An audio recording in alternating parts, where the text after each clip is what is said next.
Our T3 transition specialists are very often asked to liquidate a residence. The purpose of the liquidation sometimes is because someone is moving from one residence to another. There are times when we're asked to liquidate because someone has passed away and the residence is being closed. And then often we're asked to liquidate a residence because in moving or transitioning from one home to the next, the space is somewhat limited. When we're in the midst of doing that, very often what we hear back from either the elder, the caregiver, or the family member is that they're completely overwhelmed because they don't know what to do with everything. Very often, what everybody feels is that everything they own has significant value. You know, what they'll say is, I bought that glass or I bought that dish and it cost every dollar that I had, so it has to be worth a lot of money. Or I got that plate and that cup from my grandparents, so naturally it's worth a tremendous amount of money. Well, the reality is, whatever you try to sell in today's market is worth whatever someone's going to pay for that item. If you just go on eBay and see what things are priced at, that doesn't necessarily mean that's what its value is. That just means that's what someone is trying to sell the item for, not necessarily what they're getting for the item. When we begin to look at someone's entire household inventory, very often we ask three very basic questions. What are the contents? How massive are the contents? How much do they really have? Number two, we ask them, how much time do you have? Do you need to close up the home relatively quickly? Do you need to move out like next week?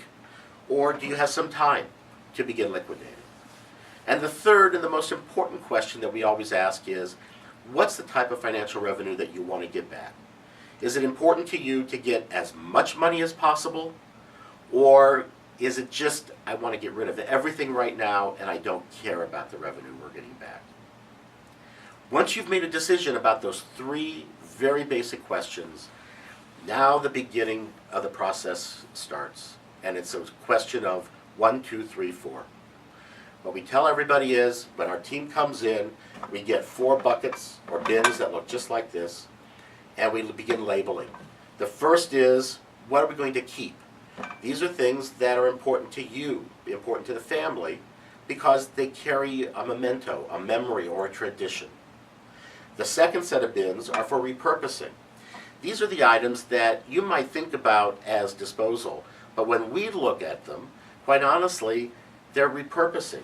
Look, for example, at something like this, 85 Songs for Voice and Piano by Schumann. Or this is another music book that was in somebody's home.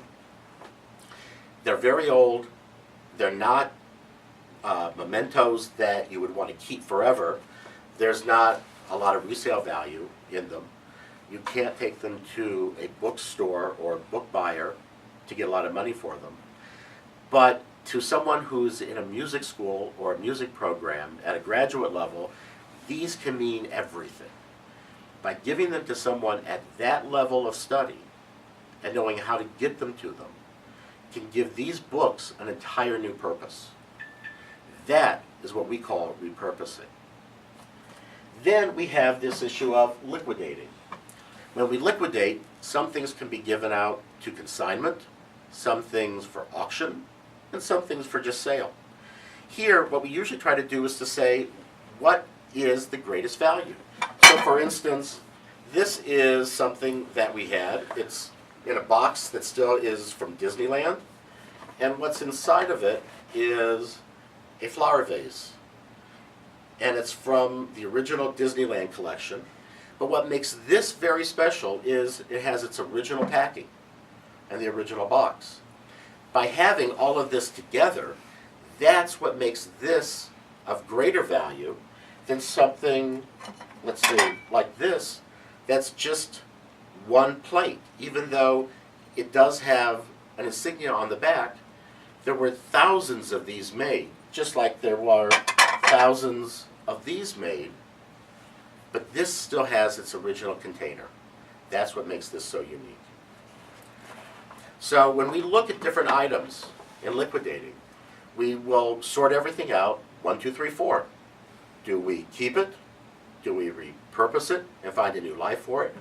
Do we liquidate it in some way? Or better yet, do we try to look at some way to dispose of it? When we do these things and just count 1, 2, 3, 4, what we're able to do is lift the weight of aging off your shoulders.